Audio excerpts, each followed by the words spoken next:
गरीब साध साध सब नेक हैं, आप अपनी ठोरे।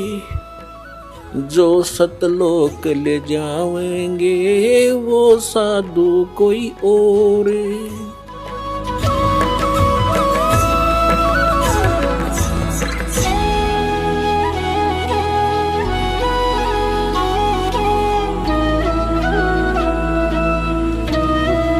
परमात्मा के सामने इस काल ने कितनी कठिनाई पैदा करी। झूठे गुरु भेज दिए, नकली ज्ञान बतावें, नकली नाम बतावें, और ये भोली आत्मा उनको परम धनी मान के पूर्ण गुरु मान करके आंखें बंद करके बैठे श्रद्धालु। अब उनको कहते हैं कि तुम्हारी साधना गलत है, वो नाराज हो जाते हैं और लड़ने को उतारू हो जाते हैं। अब भोली आत्मा है, उन्होंने तो उनको पूर्ण संत मान रखा है, उनको क्या कहेगा पता नहीं। तो पुण्यात्माओं, यदि आप किसी मार्ग पर जा रहे हो, आगे से आपको कोई कहता कि मार्ग ठीक नहीं आपका, तो बुद्धिमान व्यक्ति को वहां रुक जाना चाहिए, उसकी बातों पे कुछ जोर देना चाहिए, उसके साथ झगड़ा नहीं करा कि तू झूठ क्यों बोला है, क्यों गलत बता रहा है मेरे मार्ग को। इसमें लड़न की के बाद से भाई, अगर आपको कॉन्फिडेंस है कि मैं सही जा रहा हूं तो चला गया, नहीं इसने जैसा कहा उसको आपको बता दिया भी, अगर रास्ता ठीक नहीं तेरा यूं, तो उसके साथ झगड़ा नहीं करना होता। कोई भी ना करता ऐसे तो, बल्कि विचार करता आदमी कि सचमुच इसने क्यों ऐसा कहा, भाई पता तो करे, कारण पूछे, फिर वो कारण बतावे, उससे ना यकीन हो दूसरे से पूछे, तीसरे से पूछे, तो जब फाइनल हो जाए उस मार्ग पे फिर चलना चाहिए। और इसी में यही बुद्धिमता है। तो पुण्यात्मा दास बार बार कह रहा है कि ना तो राधा स्वामी पंथ, दन दन सतगुरु पंथ, जय गुरुदेव पंथ वालों के पास मोक्ष मार्ग नहीं है, ये जीवन नाशक है, ये बिल्कुल इनके नाम भी गलत, इनका ज्ञान भी गलत।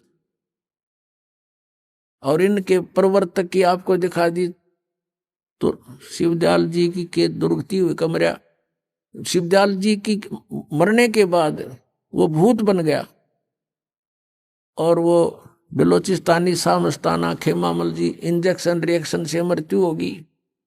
और एक और हुए उनके बाबूजी साहब, उसकी हिस्ट्री पढ़ लो तो वो कितने जन थे भुगत का मेरा। अब परमात्मा कहते संशय शोक सराय में सूतक दिन राती, और जीवित जग में जूती पड़े फिर जम तोड़े छाती। यह बिरान में टी ले गया संसार में, वो भूत बन के बुक्की में बोला है। और आगे कहते जम तोड़े छाती, यम के दूत बकलता रहेंगे।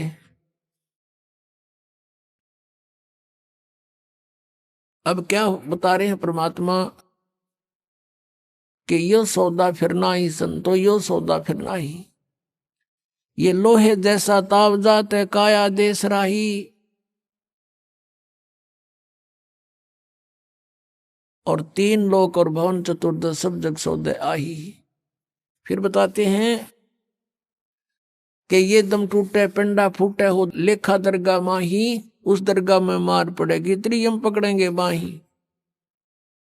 वहां पर ना किसी की पेश चले, चाहे कोई राष्ट्रपति है, मृत्यु होने के बाद यम के दूत उसको गिरफ्त कर लेते हैं तुरंत,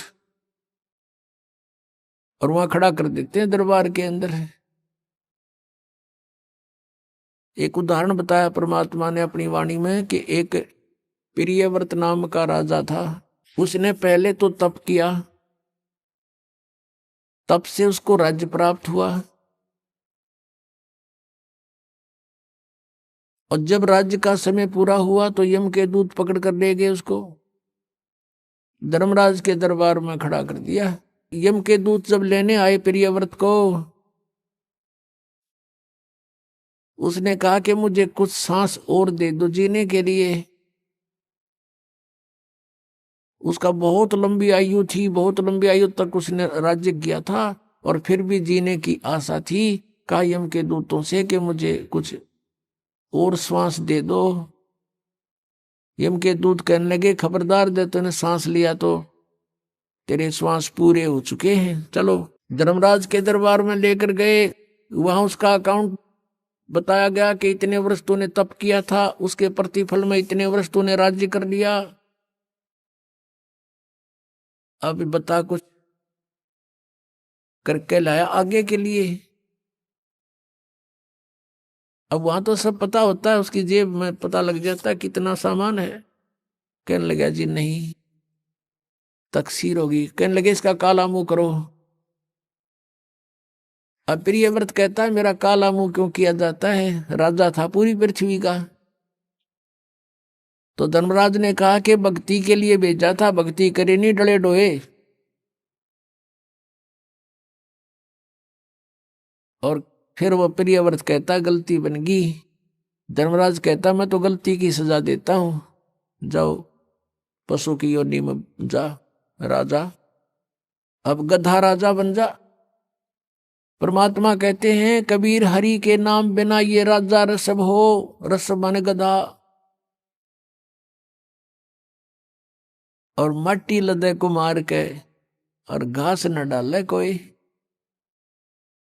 अपनात्माओं वो परमात्मा कितने दयालु हमें कितनी कितनी कितनी वाणी बोल करके बता रही हैं।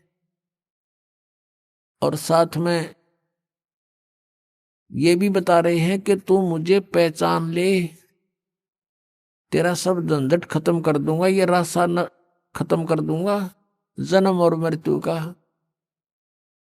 तो पुणात्माओं कहते हैं उस दरगाह में मार पड़ेगी, यम पकड़ेंगे बाही, जा दिन की मुझे डर नहीं लागे, लज्जा रहे एक नाही। फिर क्या बताते हैं कि नर नारायण देह पातू फिर 84 जाही। परमात्मा जैसा शरीर मनुष्य का शरीर आपको मिला है, परमात्मा का ऐसा ही मनुष्य सदृश शरीर है।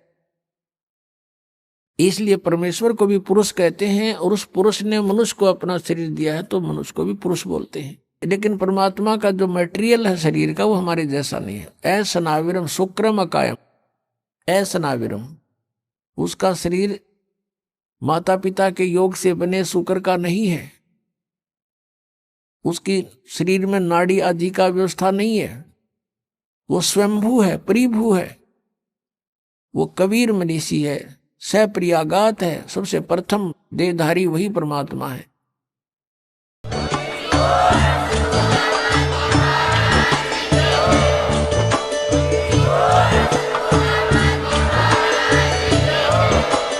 आप सुन रहे थे जगत गुरु तत्वदर्शी संत रामपाल जी महाराज जी के मंगल प्रवचन। अधिक जानकारी के लिए विजिट कीजिए हमारी वेबसाइट www.jagatgururampalji.org। संत रामपाल जी महाराज जी के शुभ आशीर्वाद से पूरे विश्व भर में 500 से भी ज्यादा नाम दीक्षा केंद्र हैं, जिन पर संत रामपाल जी महाराज जी द्वारा ऑनलाइन निशुल्क नाम दीक्षा दी जा रही है। अपने नजदीकी नाम दीक्षा केंद्र का पता करने के लिए संपर्क करें 8222880541।